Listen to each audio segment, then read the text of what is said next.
Aurora, who came in as first seed from the bracket. They average about 11.2 points on Storm Point. If they can find that kind of form, boy, you better believe they'll be catching up Complexity and Fnatic. And keep that number in the back of your minds. If you're here in the arena in Sapporo, if you're sat at home, wherever you're watching and being a part of the ALGS Match Point Finals here, 50 points is what needs to be here for one of these teams to hit match point. Aurora, TSM, Team Falcons, three of our heavy hitters when it comes to consistency across Storm Point. I can't quite explain it enough. Averaging over 10 points on a map is insane. It's all well and good getting a one-off and getting a 15, a 16, and whatever, but to consistently do it, 10 points plus, time and time again when you are on this map, just shows that you are a real threat in this lobby, because so many of these games have been decided by Storm Point. So much priority has been sent into this map for the Tridents, the importance of having that vehicle to get into a position.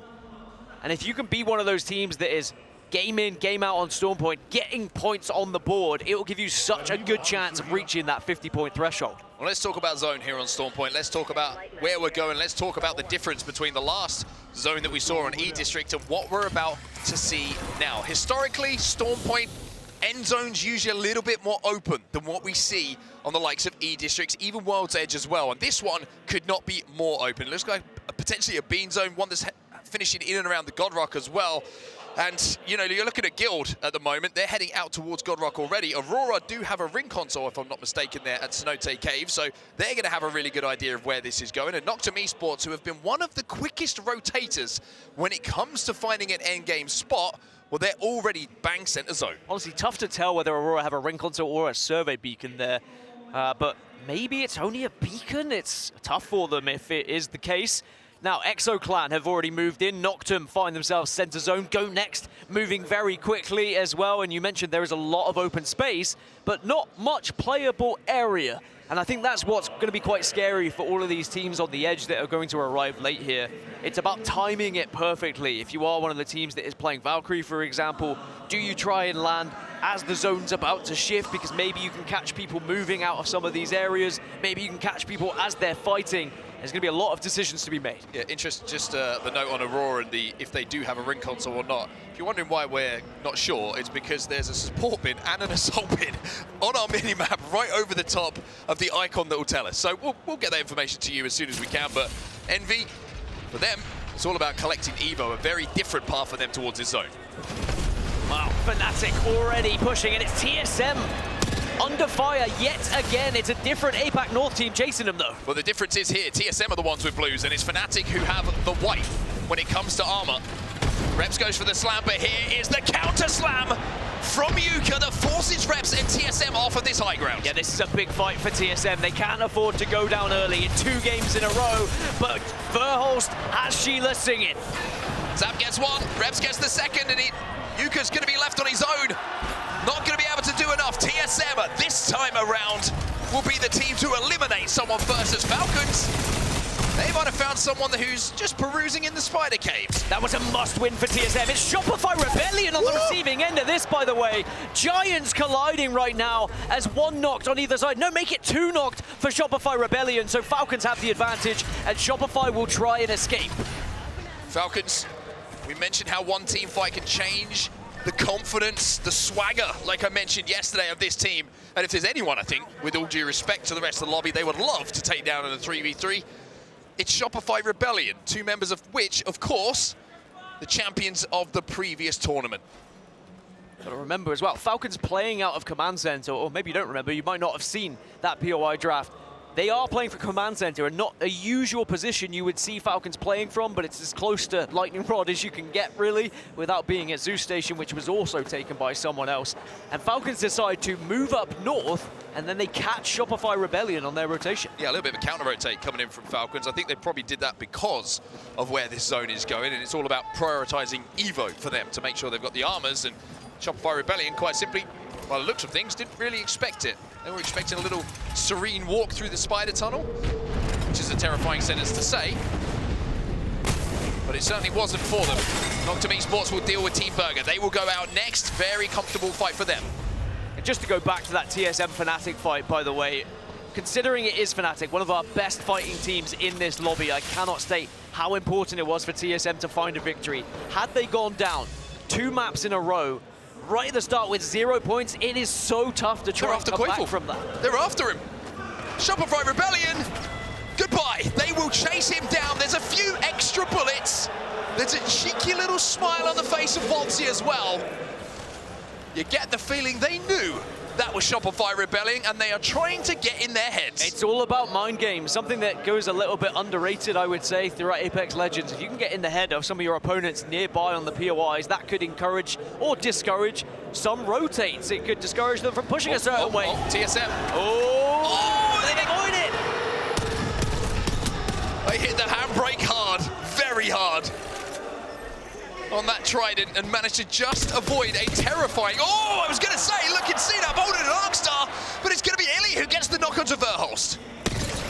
Are they able to get back up, though? It's Enter Force 36 again being a pain in the backside for TSM. It's Newcastle that was up, though. Newcastle wasn't knocked. It was Verhulst on the Sheila, so they should be able to drag him back to his feet. Yeah, they've dragged, and they are trying to escape here. E36 only on the blue, so if TSM do get the chance to reset, they probably would fancy that fight, but they can just continue on their journey. They have been able to escape, even though Aurora also overlooking all of this commotion. Just the 4 points for Aurora in game number 1 on E-District. Playing the height here at Barometer, looking for essentially easy pickings on teams who might be rotating through that POI towards where this zone is going to be going. And speaking of which, here is your map overhead, and that is where the zone is going to be pulling. Now, sometimes we see it finish in and around the kind of rock formations where Complexity, the winners of our game 1, have positioned themselves. So Complexity in a really, really strong spot here. And just from the position of Aurora, I would like to confirm that Sonota Cave didn't have a ring console, because they did go down to Barometer to ensure that they could get that information. And I think it'll be a bit annoying, because, you know, it's always frustrating when it is a circle that's close to your POI, but by moving this way and getting late ring console information, they get even more of an advantage when it comes to where that zone is going to be. Just won't have priority to some of those positions. Also, Aurora not adverse to playing that kind of style. You know, we see them hit ring console on their POI and then counter-rotate sometimes historically. So certainly something they won't be too uncomfortable with doing, as we see GG and TSM. Like you say, TSM just seem to be walking into fight after fight, and it's Lufka who gets some good damage. But no, it's completely turned around. TSM run them over.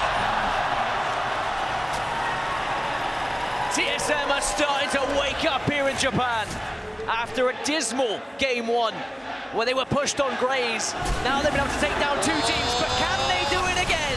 TSM being tested. Madness with the Gibby ult to stop the push. Zap's left on his own. You can see they're trying to swing out here and catch him off guard, but the Gibby ult in response means that Zap will be able to escape. But Reps will be the first one to fall here. TSM in a 3 versus 2. 2 versus 3. Do they just try and retreat out of this one? How confident are Zap and Verhulst? It's not an easy place to try and escape. A lot of open ground. You can be shot from a distance. They're going to take the fight. I think what's happened here is Zap has sacrificed himself. He's trying to buy time so that Verhulst can escape. Good. And that looks like job done.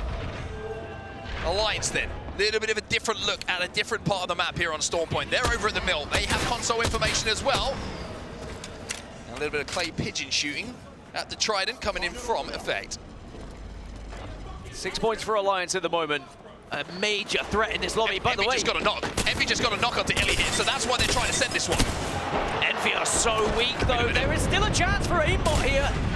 Oh, doesn't connect with the shots. Enter Force 36 do go down. Envy push successfully, and they will hold the southeast of this map now. Ender Force 36 go out in 16th position. 15 squads now remain. A placement point gained for everyone left.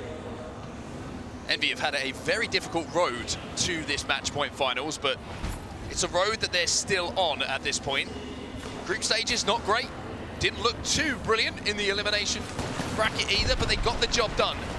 Oh, Falcon's got to be careful here. TSM will be eliminated, so TSM, unfortunately, Verhulst wasn't able to craft those banners, get that Moby, and keep them alive. How having a Q is back here. Wall will go down as well. And now they're trying to rip someone down on the cross here. Oh, the bubble goes down just in time, and Falcons can't get that knock, but more importantly for them, they survive. Yeah, Liquid Alien, where they are the team that are just being shot over by Falcons. They're holding the egg building right now, but Falcons really love the position they've taken and the rotation they made all the way on that western side to hold this spot. And if that zone does continue to shift further west, then they're going to be in an absolutely brilliant spot that they've had to fight pretty hard for as well, forcing Liquid Alienware just slightly away from their position.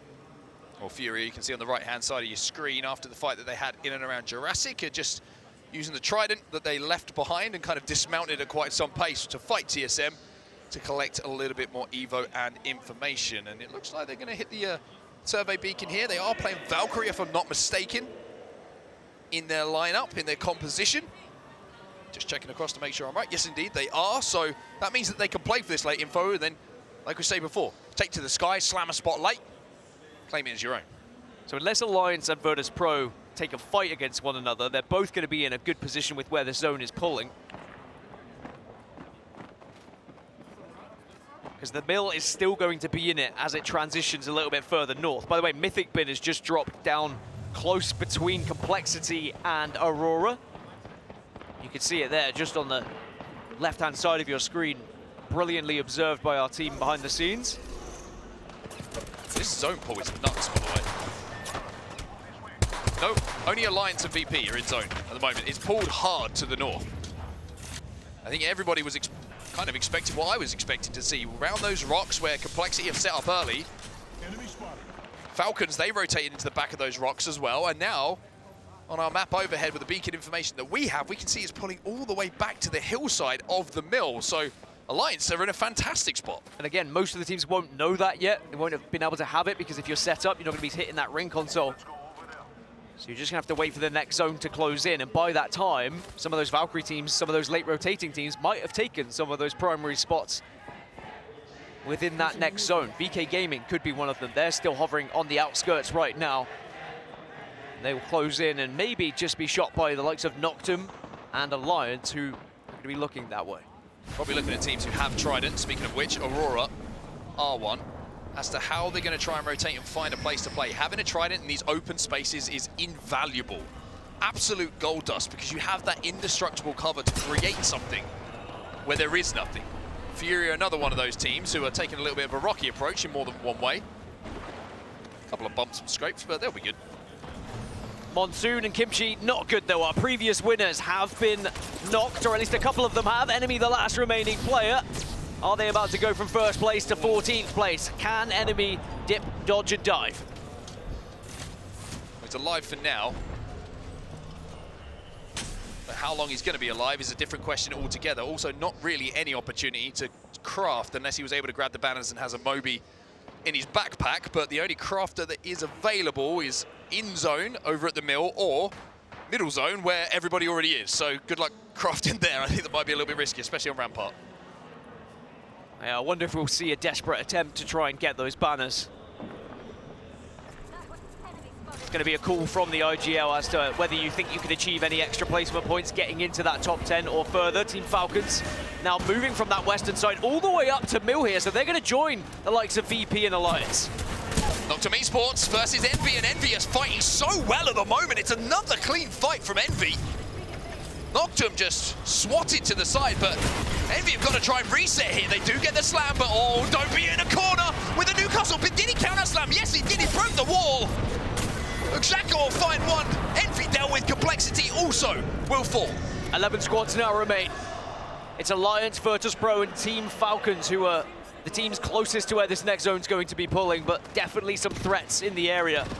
Falcons and VP are not fighting. It's actually Falcons being shot by Liquid Alienware, I believe, who they were, of course, posturing up against earlier. Where do Aurora go from here? They have that Trident to work with just to create some extra cover. Will this even work here on the south side? I guess as long as they can watch the western side and make sure no one walks up on them. The bullets. That Trident is made of something, let me tell you. Wondering whether they try and reposition this slightly, because it didn't seem comfortable, especially as Guild right above them on the God Rock too. But surely when this zone closes, we've got 6 teams or so outside of the next zone, all gonna have to move. Go next, making their Trident play. flying in, and this is a cheeky little corner. They do have to be aware of the God Rock, and hey, look, surprise, surprise, the Trident meta. Forget about the support meta. It's being shown again, this time by Liquid Alienware. Sentinel charged up as well here for Niazul. Yeah, if you are wondering why teams are choosing POIs with the Trident available to them, I think you can see it on your screen how important they can be. Furia trying to avoid the damage from Team Falcons as well, but there's only 2 of them here. But Falcon's very aware that there is also Virtus Pro in the area. Maybe he'll land. A little bit of a Superman anti-gravity moment there for Vaxlon on the Newcastle. But what it does do is stop the potential wrap coming in behind Team Falcons. Sheila's winding up here for Waltzy. You see the kill feed starting to light up a little bit. ExoClan in it. Go Next have lost a couple. Alliance also getting knocked. But Team Falcons, I like this position, has to be said. I think they are going to have to force a fight eventually, but Go Next, you can see why they're under so much threat. They're in the middle of no man's land. A bubble protecting them right now, but not for long. 65, not going to break the shields. Phony might break some hearts though. With Sheila, Go Next will be the next to leave the lobby. 10 squads now remaining. Team Liquid Alienware also under duress here from the Sheila of Waltzy on Team Falcons. Hackett though from a distance is going to get involved. Z-o-o with the PK. Keeps the pressure onto Team Liquid Alienware, and he'll say, "How? Back on your feet, son, we've got a job to do." And that was the fight I was expecting them to force at some point, because by doing so, they control the majority of the western side. But the zone is pulling east as Furia also get eliminated in the kill feed. Alliance got the final knock onto that one. VK Gaming, by the way, remember we saw them all the while ago on the eastern side, rotating in slowly as Liquid Alienware also fall. VK Gaming now hold the zone. Oh, and here come LG! And maybe Aurora are going to find that out the hard way. LG can't push this though because of the position of Guild up on the top of the God Rock, and Phony holding the angles alongside Legacy, not just with the Sheila but with the charge rifle as well. Falcons now make their micro rotate, trying to land that Trident where they need to. House left on his own though. They've just left Hal behind. I think this is just panic stations from Falcons, just trying to find somewhere to call home, somewhere to play, because there was so much focus on them. Guild now starting to build a base in this zone. They leave the God Rock, they play for center zone. Alliance still up on the high ground though, and VP have no idea. Bubble goes down, Unlucky slides back to the bubble with his team.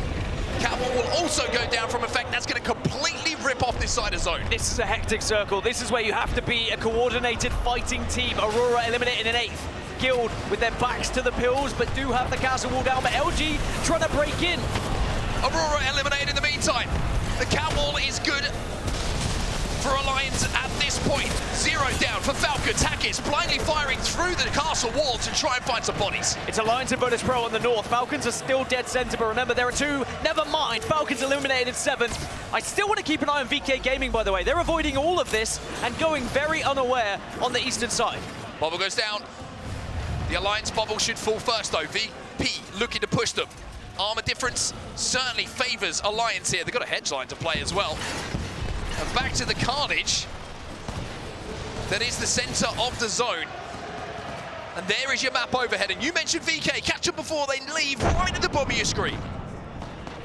Not sure many teams know VK are there. It's a tough walk-up. It is tough, but maybe eyes will be trained elsewhere. Maybe that ridge line will be enough cover. It's now Virtus Pro. Maybe getting pushed by Alliance, but no, both bubbles go down and they'll both back off because the zone isn't forcing them in just yet.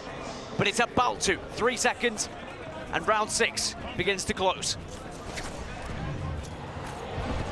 Here come the Gibbions. Oh! Banger coming in from Luke. They do a huge amount of damage, but they can't extend for it because their team center zone at the moment. Slayer on the shield is not going to have that available for a few moments. Has to get that charge back up on the ultimate. So tough for all of these teams to try and work out how they're going to reposition whilst also avoiding the gunfire or putting down damage to stop teams from pushing them as well. Alliance have to make the move. They managed to cross. The bubble will also go down. VP's bubble's going to go down pretty early here in this fight as they have to watch LG now make their move forward on the bubble, and they have to wrap. They have to try and third this. Here comes the slam. Zach Mazer goes in. Trains in the first couple of kills, but Slayer's going to be left on his own. Slayer chunks one. It's a 1v1 between him and LG now. But Gilda over the look at this. Slayer player behind the knockdowns. ExoClan in the meantime eliminated. Yeah, Guild in a really good position. Burst Pro will try. Slayer's going to desperately attempt to stay alive. LG go down as to VP. VK still alive on this south and still going unknown right now. Alliance, Guild, and VK Gaming are your final 3 teams. Guild have the majority of the cover. Oh, they've seen VK now. But VK are close to them, and Alliance might just be able to watch this fight happen and move in for the third. Who's going to move first? Who blinks first here? Alliance just hoping, praying that they can use these rocks to their advantage. VK bubbled last, so they're going to have the cover of the Gibraltar bubble, the Gibraltar Dome, to play a little bit longer. And all of a sudden, Alliance have gone from thinking we could third this to maybe we're the team who has to make the play. Oh, VK might just jump in. They're swinging them! They're swinging them! VK Gaming get 2!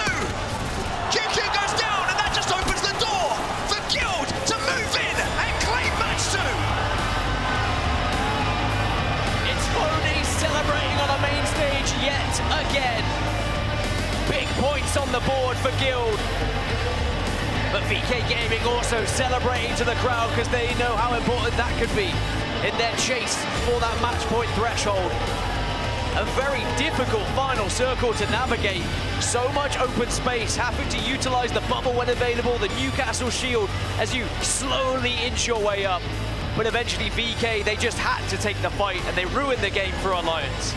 Alliance just creeping up on them. They, like you say, kind of forced to fight in that situation. It's just the extreme cover comparatively that Guild had in that situation. The way they built that base, by the way, it was almost artistic, architecturally sound, with the pills kind of filling in a lot of the gaps. The indestructible nature of those certainly had an influence on how difficult it was to push them. But VK Gaming walking up on that eastern side, like you said, get into that top 3 and get a couple of KP as well.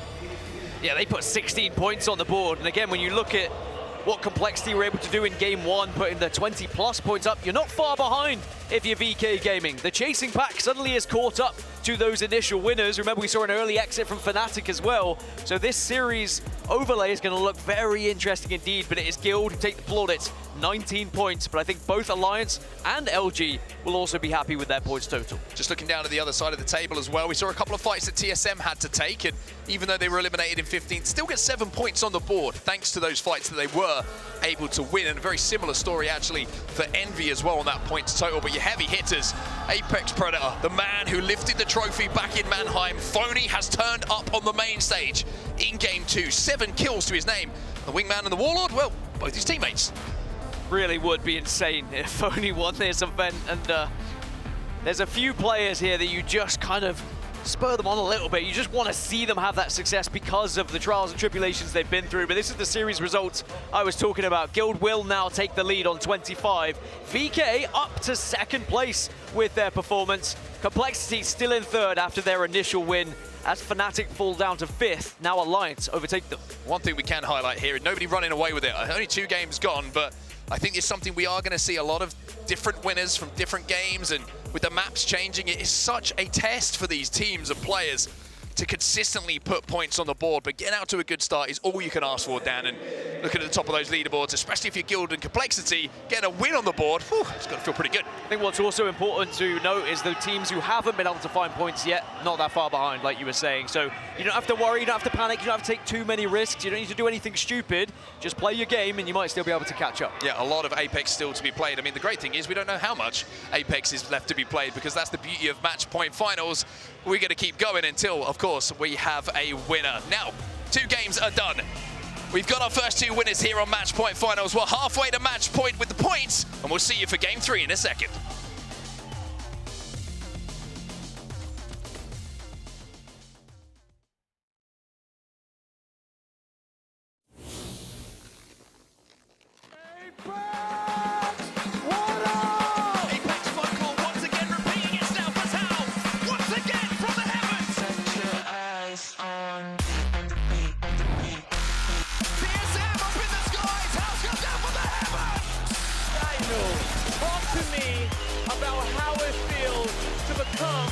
Champion. Hey man, I can't believe it. I never thought I'd be here, you know. Burholz, the refs trying to follow up for North Engine. They've been as good as anyone, but Burholz!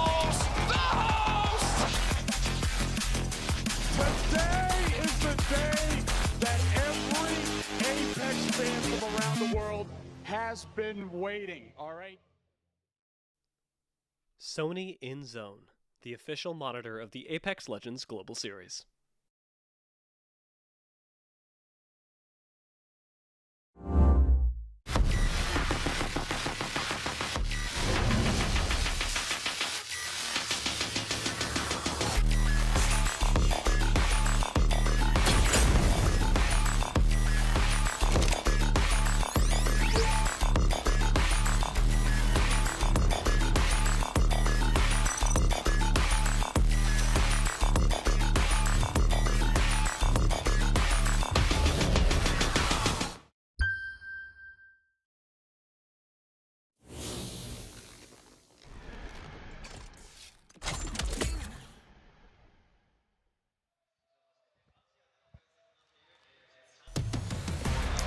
Battle Beaver, the official controller partner of the Apex Legends Global Series. Use code ALGS on their site at battlebeaver.gg/ALGS for 20% off during the championship weekend.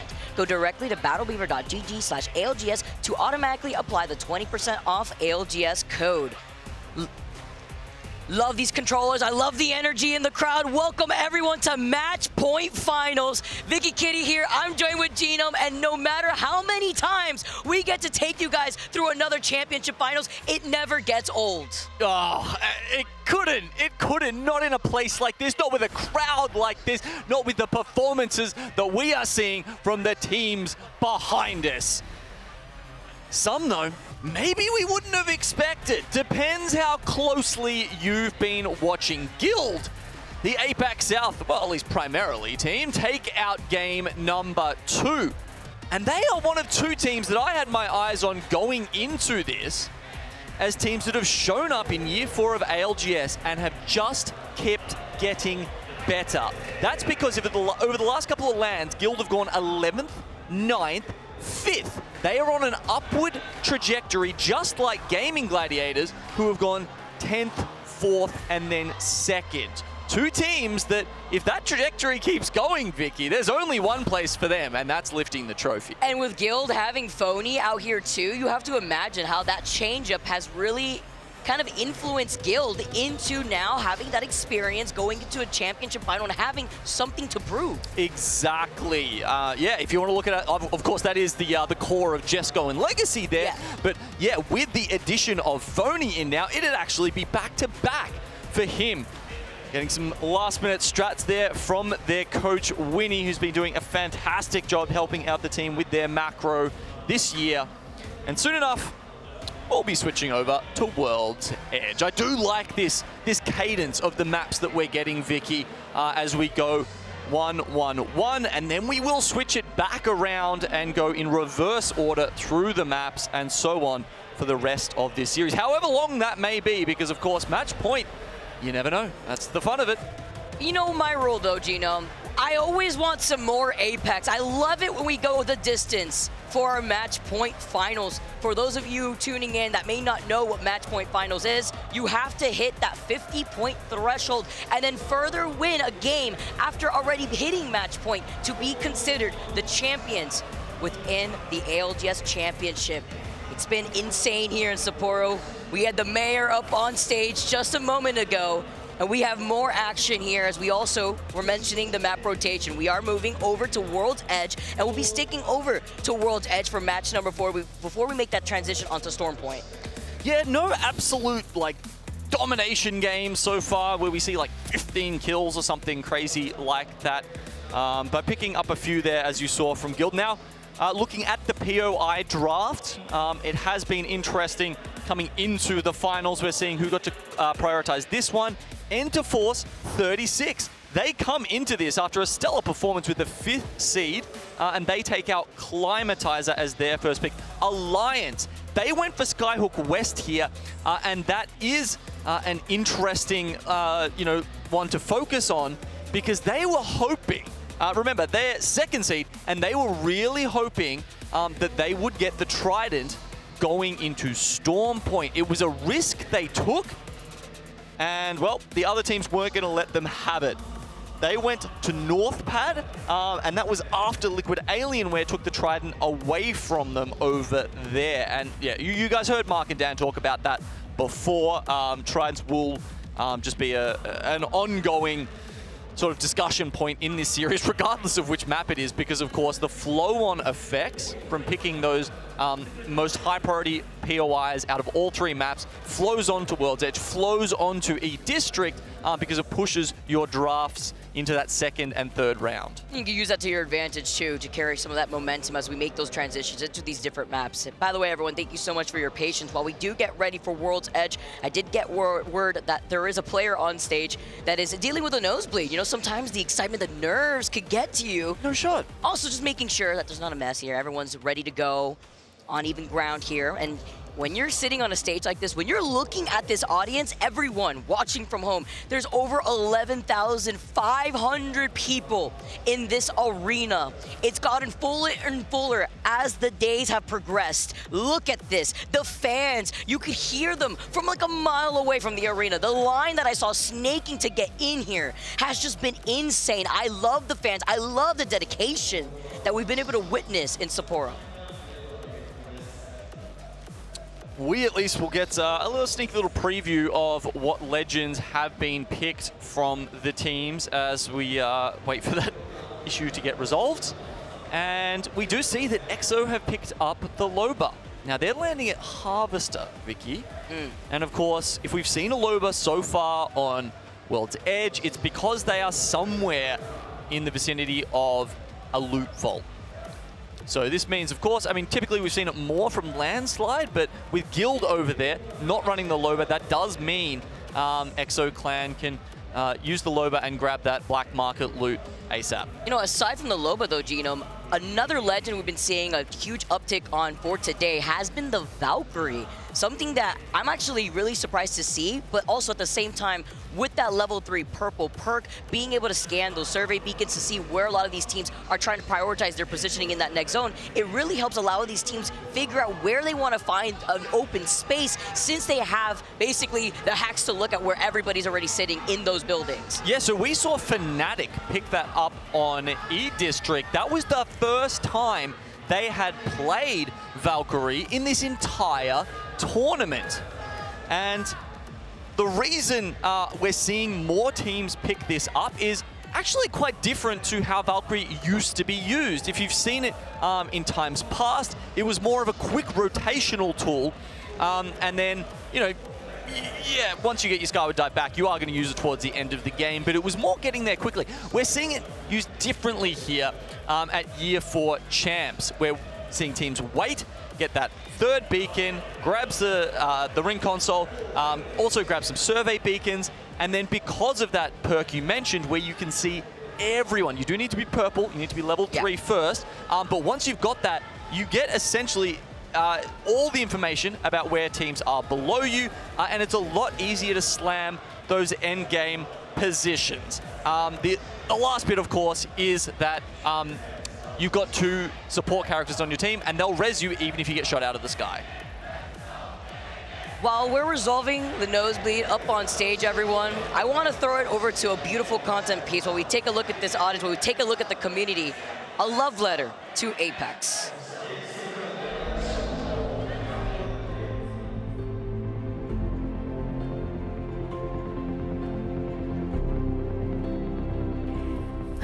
Apex is my community. It is the best and most competitive battle royale that exists. Apex といえばドーパミンブシャーみたいな。I've spent years playing this game and meeting different people. It's just become such a big part of my life.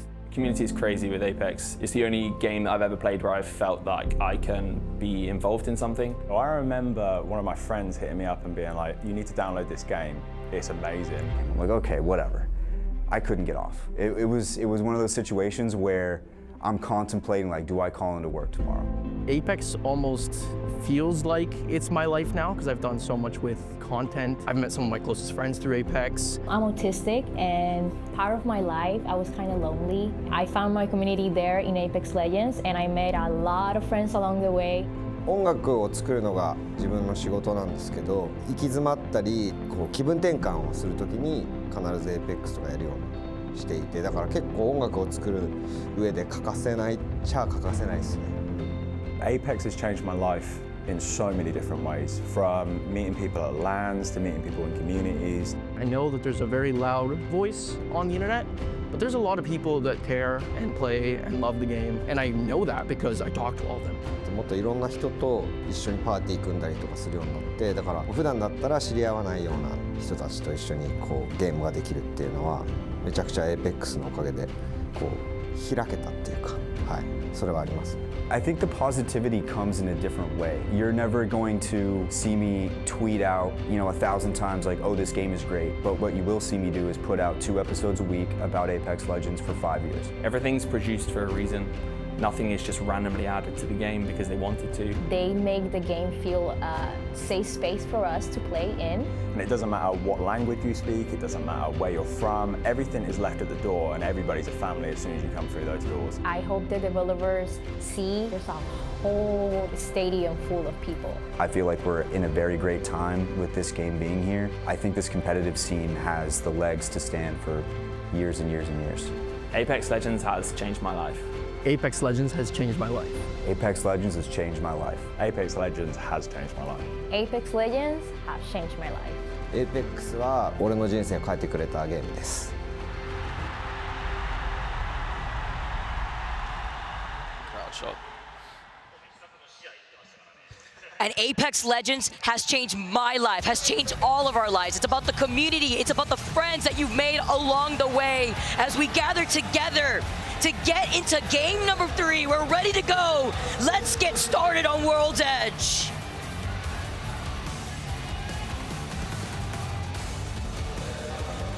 We drop in with Guild, winners of Game 2. Just had a chat about their rise throughout Year 4 of ALGS. Losing their IGL MT to Shopify Rebellion, but replacing him with the last LAN winner. It was a straight swap for the two teams, but not one you would have expected. Part of the beauty of roster mania when it comes to that downtime. Happy to see Phony find his home. Happy to see him find that success. Already starting off amazing. Taking that dub, game number 2 on Stormpoint, and as you mentioned, Genome, earlier on, it hasn't been significantly dominating. It hasn't been those double-digit KP.